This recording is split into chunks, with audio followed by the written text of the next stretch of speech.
Are you tired of shrinking to survive, performing for love, and feeling invisible? That was me until I discovered these 20 truths about reclaiming my worth and living free. If I hadn't, I wouldn't be stronger in my body, calmer in my mind, and freer in my choices than I've ever been. I've rediscovered adventure and excitement, repartnered with deep, fearless love, built a business that's truly expressing my purpose. I've chosen to be present for my daughter's first years. Want to save 10 years not chasing the wrong things? Let me show you 20 invaluable things that quickly lead to living free with spaciousness and lightness in your body and calm in your mind. Let's go. Number 1, all the problems you have aren't with reality out there, aren't with what happens, it's with the map in your head.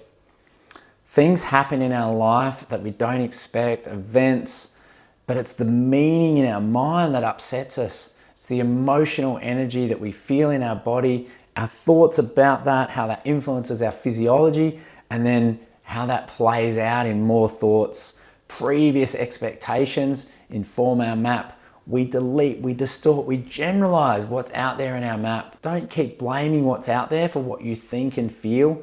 That's all an internal inner game, not reality that's happening. Number 2, everyone's map of reality is different.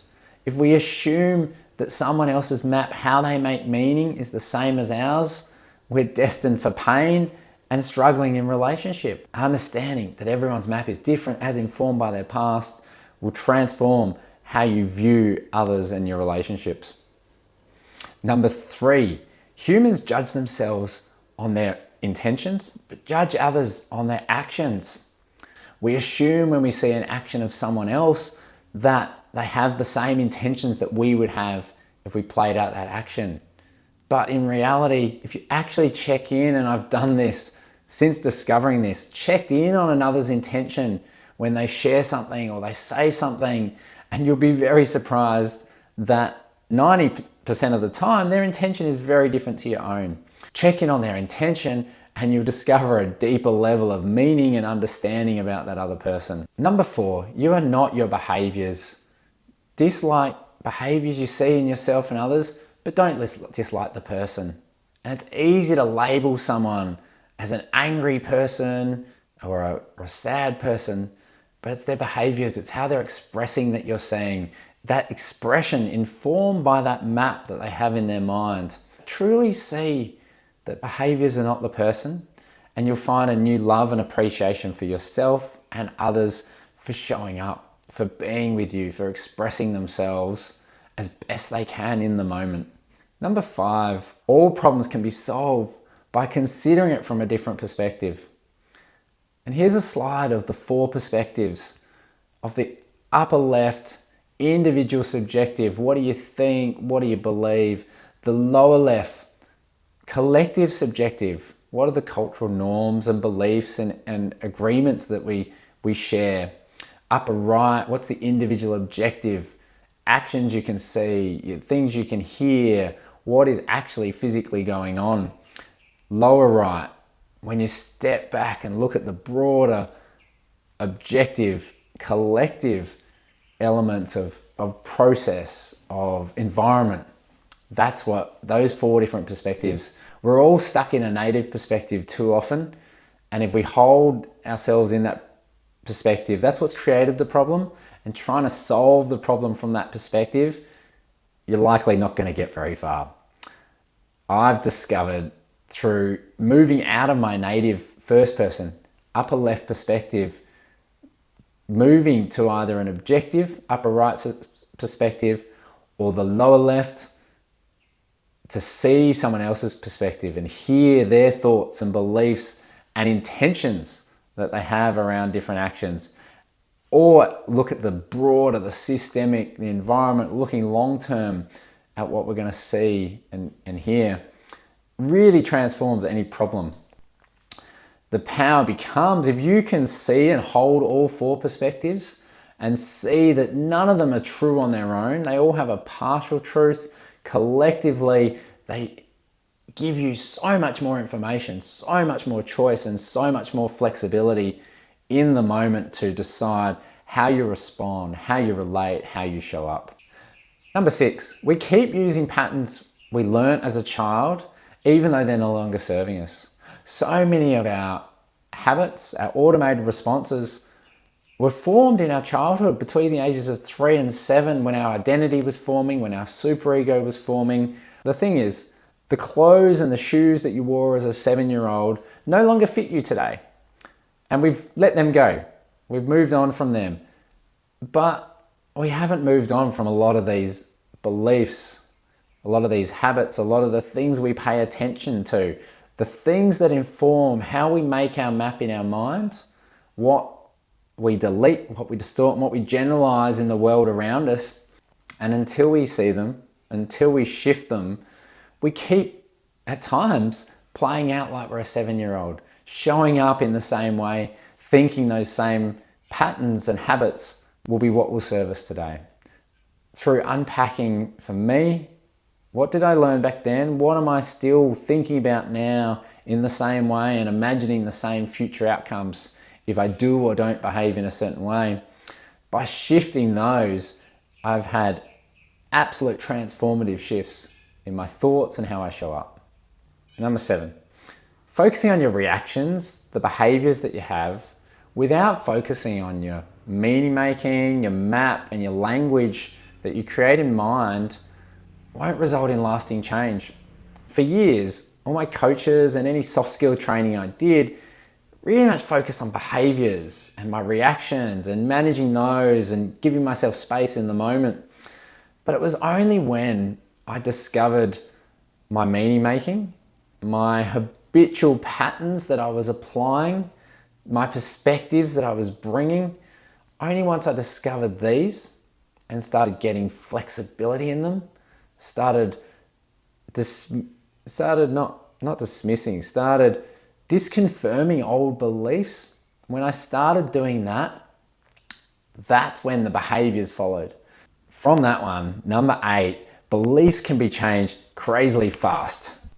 You create a belief in a moment where your subconscious mind, in most cases, either screams a yes, that is me, or no way am I going to believe that, that is not me. We look to the future, the pain and the joy that we'll experience if we do or don't hold that belief, and that locks it in. We can use the same technique, and I've got a great other video around changing beliefs to look at what pain do we experience now with beliefs we no longer want. Project that pain into the future, amplify it, apply it to today and go, I'm over this. You can then apply a super heartfelt no, not me, not in my lifetime, an energetic no to that belief, and instantly there'll be a transformative experience within you. You'll notice a lightness, a shifting. The belief will no longer grab you. You'll change the belief within your mind back from a belief just to a thought, and you'll then have choice. In some contexts, it might still serve you to have that thought and to act accordingly, or to choose something else. Number 8, avoiding pain is more motivating than seeking pleasure, particularly in your unconscious mind, in the subconscious. I used to think that some of the great things I'd achieved in life, I was just motivated to achieve the pleasure that I thought it would give me. But deep down, my subconscious was well aware of trying to avoid the pain of letting down my parents, of not being loved, of not belonging as a result of that. When I discovered that, it was very freeing. I saw that pain was the engine room of my success, of what I did, of my motivation. I also honored the fact that all the pain I felt and all the pain you felt in your life up till now has helped shape you, has helped grow you up. As people say, there's no growth without some pressure. When you're building muscles, you've got to have some resistance. That's the pain. You've got to have some resistance in your psychological life as well to grow you up. And that is the beauty of pain. To see it, to not fear it, but also to unpack it and discover deep down maybe where sometimes this avoiding pain is no longer necessary. Number 9, With goals, if you don't know your why, focusing on the how will not get you very far. Really spend 80% of your time working out the why you want to achieve something. And some of my biggest transformations in my business, with my life and time with my daughter, those have been made by focusing on the why and deeply understanding the why, understanding the pleasure I'll get from it, understanding the pain I'll get if I don't do it, and truly believing how important it is deep down within me to make a real commitment that that is me, that's how I'm going to live my life. That makes all the difference. Once you've got the why and the drive, the how becomes easy. You can work out the how. There's plenty of people out there that we can model, we can look at, we can understand to get the how. The next one, and I've talked quite a bit about subconscious. The subconscious will reveal itself if it's asked the right questions. I didn't realize for so long how much the subconscious plays out how we show up in life. Did you know 95% of your thoughts today are the same as your thoughts yesterday? So much is driven by your subconscious. In life, our maps make a lot of generalizations, a lot of deletions, a lot of distortions of the reality to make sense of it. We run automated patterns. We have biases. We have a native perspective. All of these things are run by our subconscious. And what the power of the right inquiry, the right questions that a great coach can do, and you can learn it yourself.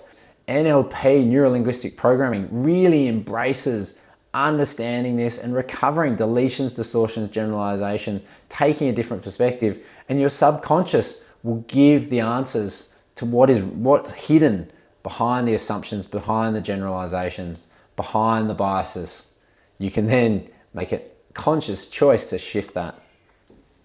Okay, we're halfway. 10 down, 10 to go. Hope you're loving these as much as I am in sharing them. If you've got any questions, jump them in the chat. If this is resonating with you and you want to discover more, reach out to me. I'm a purpose and performance coach. I help people who are feeling invisible, feeling like they're shrinking, feeling like they've got to apologize just to show up, worried about what they're going to do and how it's going to impact others. If you're ready to find the freedom to be you again, to be truly, fully, authentically you, growing, thriving, connecting, reach out to me. Have a free strategy session with me and we'll unpack what's holding you back, where are your keys to unlock your future and to re-experience what it's like to be awesome again, to be truly, fully and authentically you. Let's get back to these last 10 that are absolute crackers and I hope they help you as much as they've helped me. Number 11, humans are rapport junkies. We love rapport. We like people who are like us or like who we want to be. We look to people like that and we connect. And we don't connect mostly based on the language people use. We connect based on physiology and tone and vocal qualities and the meaning making that we have, not just on the words that are spoken. In fact, the words only make up 7% of communication. You've no doubt seen that before. And a little bonus, rapport is the key to influence. Having rapport with somebody leads to trust, leads to the ability to influence. It all starts with rapport. Number 12, deep sacred listening is beyond the language. It's in the language pattern, it's in the physiology, it's in the energy. To truly hear someone, you need to see and feel and hear their energy and mirror back to them their posture and their breathing and their tone and their emphasis. You need to hear their language structures and their map and use the same way that they make meaning, same way that they perceive the world and present that back to them. Do that, listen deeply, and the connection, the rapport, the trust you'll build between each of you is absolutely on another level. 13, check in on the message that was received, not just on the intention you had. I would often, to my team at work, to my partner, communicate how I thought was really clear, put in a lot of detail, give all the information, and just assume that the other person received it. And we all know assumptions, they make a fool of me and of you if each of us assume that one, as a receiver, you've received what was intended, but as a communicator, they've received what you intended. For important communication, I now check in with what was intended and have they received it? What did they receive? I reshare that intention of what I've communicated. Number 14, the language we use creates the reality we experience. You will have heard of confirmation bias, and this is it playing out. An example for me was a belief that if I made mistakes, I'd let people down. And so having that language of making mistakes, letting others down, it's what I look for, it's what I saw, it's what I heard. Whenever I made a mistake, I would look and imagine, even if it didn't happen, where I think I've let others down. I would say I've let myself down. By holding that language in my mind, in my subconscious, in my beliefs, I kept seeing it and I kept living it out. Through witnessing the language I was using, changing beliefs, changing identities, letting myself have freedom from these old patterns that I've run since I've been a child, totally shifts where I am. Goes back to the goals piece as well, that focusing on the how. I often focus on the how do I stop thinking these rather than the why. Why am I thinking these things? Why am I behaving that way? Why am I showing up? You put that together with the language piece and shifting the language you use, seeing how the language is impacting reality, totally transformative. Introduce a new empowering set of language and you have an empowered lifetime. Number 15, love is unconditional. If you make love conditional, you'll never experience it. Marriages often break down, and my marriage did, through having a needs-based conditional relationship. I was measuring what I was doing, what my wife was doing, and judging the relationship and whether it was effective based on that, whether I was loved if I did my equal share, if she did her equal share, whether I would love her. But in reality, love is intrinsic. Love is expressed just by being. Love is the very existence of us as humans that are able to reflect on ourselves and reflect on how we show up and what we believe. That's the deep love. And to shift to an unconditional, choice-based relationship, to not hold conditions, but in the moment, make choices, see what's happening, sense into what's free and true for us, that is true love. Number 16, hold appreciation rather than expectation. I've held plenty of expectations and I catch myself still having moments where I have an expectation in the moment. I get frustrated. And when I look at it, I go, it's because I expected something and it didn't turn out that way. Did you know expectations are just premeditated disappointments? They're just waiting to come up as a disappointment if they're not met. The shift for me is moving to having appreciation in the moment, appreciating that life is happening for me, not to me. It's not that it didn't meet my expectation. I can't control reality. Life is happening. I ask myself 3 questions whenever I'm in one of these moments. What can I learn from this? Number 2, what are my choices? What can I do and think now that this has happened? And number 3, what am I going to do? What am I going to choose to do in this moment, in the state of appreciation and acceptance of what's happened? This flows in really well to this next point. Number 17, you have 4 powers. Stick to them. Don't try and exert power beyond them. Your 4 powers are 2 internal, what you think and what you feel, and 2 external, 2 public powers, what you say and what you do. They're your only powers. You can't control what someone else says or does. You can't control what someone else thinks. This often plays out, and it played out with me. They upset me. I get so angry because of them. It's letting go of my own power. It's my power what I think and feel, whether I'm angry or upset. If you catch yourself doing that, if you're letting go of your powers, you're being under-responsible for your powers, that they're your powers to think and feel.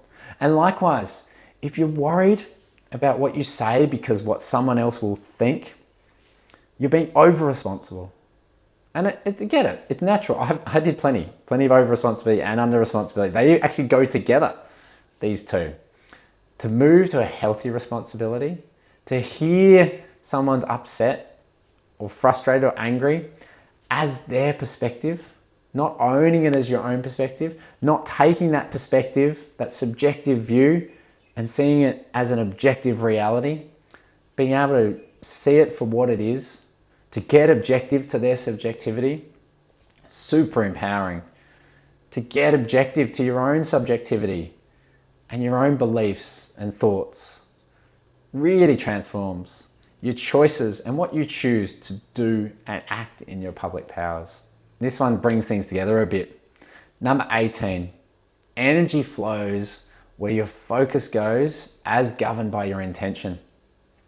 Whatever, you've probably heard what you focus on becomes your reality. And it's true.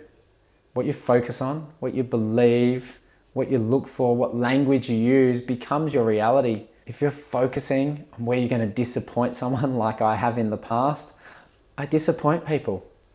If I focus on how am I going to get stronger, more connected, spend time with my family, build an awesome business that helps people to discover and transform to be freely themselves, well, that's where the energy is going to flow. That's where my energy is going to flow. That's where I'm going to work out the how. Reflecting on your intentions, discovering your intentions is super powerful. And that's what so many of the things I've shared today, understanding your language, inquiring into your subconscious, unpacking and destroying beliefs. These are the things that shift your intention, shift your focus, shift your energy, and shift your experience. The next one here, number 19, energy is everything. The energy that you experience is what governs your thoughts, governs your physiology, governs your beliefs. Any state you're in, any state of delight, of sadness, of anger, all of these states are three things combined: their mind, their body, and their emotions in an energy state. You can use your physiology to change your state. You can get energetic. You can move your body. You can stand in a different way. You can breathe in a different way and see how it changes your state.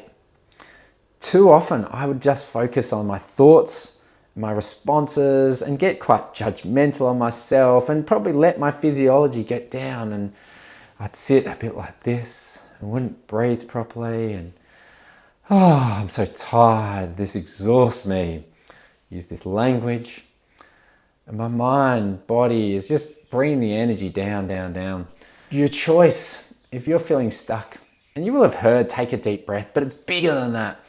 It's feel an energetic state and practice this. Practice getting in an energetic state. It's a great thing to do whenever you're going into a situation that you may be not quite sure about, you've been nervous about in the past.